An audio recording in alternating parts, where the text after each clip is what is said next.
ദൈവദാസന്മാരായി നമ്മുടെ ശുശ്രൂഷയിൽ നമ്മളെ കർത്താവ് പഠിപ്പിച്ച മൂന്നാമത്തെ കാര്യം, ദൈവശബ്ദം കേൾക്കാതെ, ദൈവാലോചന തിരിച്ചറിയാതെ ഒരു ചുവട് പോലും മുന്നോട്ട് വെക്കരുത്. നമ്മുടെ കർത്താവ് ചിലപ്പോൾ സംസാരിക്കാതിരിക്കും. നന്നായി പ്രസംഗിക്കുന്ന യേശു, പഠിപ്പിക്കുന്ന കർത്താവ് ചില സമയത്ത് മിണ്ടാതിരിക്കും. അപ്പോൾ കർത്താവിനോട് ചോദിച്ച സമയമുണ്ട്, എന്താണ് മിണ്ടാത്തത്? അപ്പം അതിൻ്റെയൊക്കെ മറുപടിയായിട്ട് കർത്താവ് പറഞ്ഞ കാര്യം, എനിക്ക് എൻ്റേതായിട്ട് ഒന്നും പറയാനില്ല. ഞാൻ എന്തെങ്കിലും നിങ്ങളോട് സംസാരിച്ചാൽ അത് എൻ്റേതല്ല, അതെൻ്റെ പിതാവിൻ്റേതത്രേ. അപ്പം കർത്താവ് സ്വന്തമായി ഒന്നും സംസാരിച്ചില്ല, സ്വന്തമായി ഒന്നും ചെയ്യാൻ താല്പര്യപ്പെട്ടില്ല.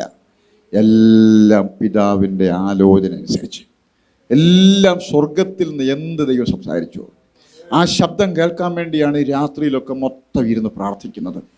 ആ ശബ്ദം കേൾക്കാൻ. സ്തോത്രം. കാരണം പ്രശ്നങ്ങളൊക്കെ അല്ലേ, അടുത്ത ദിവസത്തെ ശുശ്രൂഷയിൽ എന്താണ് മുമ്പിൽ വന്ന് പെടാൻ പോകുന്നതെന്ന് അറിയില്ല. ഗദരദേശത്തെ ഭൂതമാണ് ഒരു ദിവസം, വേറൊരു ദിവസം എന്താണ് ചന്ദ്രരോഗത്താൽ പിടിക്കപ്പെട്ടത്.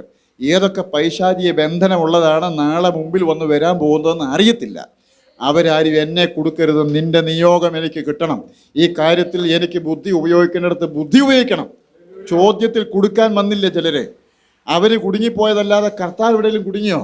ഇല്ല. അതിനുള്ള കറക്റ്റ് സമയത്ത് കൃത്യം വാക്ക് ഉപയോഗിച്ച് ചിലർക്ക് മറുപടി കൊടുക്കാൻ ദൈവം എനിക്ക് നിയോഗം തരണം. കല്ലെറിഞ്ഞ് കൊല്ലാൻ വന്നപ്പോൾ കർത്താവ് നീ എന്തു പറയുന്നു, മോശയുടെ ന്യായപ്രമാണം ഇങ്ങനെ പറയുന്നു പറഞ്ഞപ്പം ഒറ്റ ഒരുത്തരും മിണ്ടാൻ പറ്റാതെ വായടപ്പിക്കുന്ന രീതിയിൽ കർത്താവ് ഒറ്റ വാക്കിൽ ഒതുക്കിയില്ലേ? ഒറ്റ വാക്കിൽ ഒതുക്കാൻ കർത്താവിന് കഴിഞ്ഞതിൻ്റെ കാര്യം എന്നാണ്? പ്രാർത്ഥനയിൽ ഇരുന്നപ്പോൾ പിതാവ് ഇടപെട്ടു. സ്തോത്രം. കൃത്യസമയമായപ്പം ദൈവം കൊടുത്തു വായിൽ വാക്ക്. സ്തോത്രം. അത് യേശു ശിഷ്യന്മാരോട് പറഞ്ഞു, നമ്മളോടും പറയുന്നു, നിങ്ങൾ എവിടെയെങ്കിലും ചെന്നാൽ നിങ്ങൾക്ക് സംസാരിക്കാൻ എന്ത് സംസാരിക്കുന്നു ഭാരപ്പെടേണ്ട, കൃത്യസമയത്ത് നിങ്ങളുടെ വായിൽ അത് തരുമെന്നും കർത്താവ് പറഞ്ഞു. നമ്മൾ ശ്രദ്ധിക്കേണ്ട കർത്താവ് നമ്മളെ പഠിപ്പിച്ച ഒരു കാര്യം, സ്തോത്രം, ദൈവശബ്ദം കേൾക്കാതെ നമ്മളൊന്നും ചെയ്യരുത്. ദൈവത്തിൻ്റെ ആലോചന അനുസരിച്ച് വേണം നമ്മുടെ ഓരോ ചുവടും വെക്കാൻ.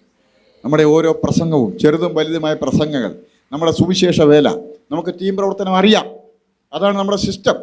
അതുകൊണ്ട് അങ്ങനെ ചെയ്തുവെന്ന് തുടരുക എന്നുള്ളതിനേക്കാൾ, അതൊക്കെ ചെയ്യണം, അതിനേക്കാൾ ദൈവമേ നാളെ ഞാൻ എവിടെയാണ് പ്രവർത്തിക്കേണ്ടത്, ഏത് വീട്ടിലാണ് ഞാൻ പോകേണ്ടത്, ആരെങ്കിലും എൻ്റെ വാക്കുകൾ കൊണ്ട് രക്ഷപ്പെടാൻ കാത്തിരിപ്പുണ്ടോ, എവിടെങ്കിലും നീ അങ്ങനെ ആഗ്രഹിക്കുന്നുണ്ടോ, അങ്ങനെ ഉണ്ടെങ്കിൽ അവിടേക്ക് എന്നെ പറഞ്ഞയക്കണം.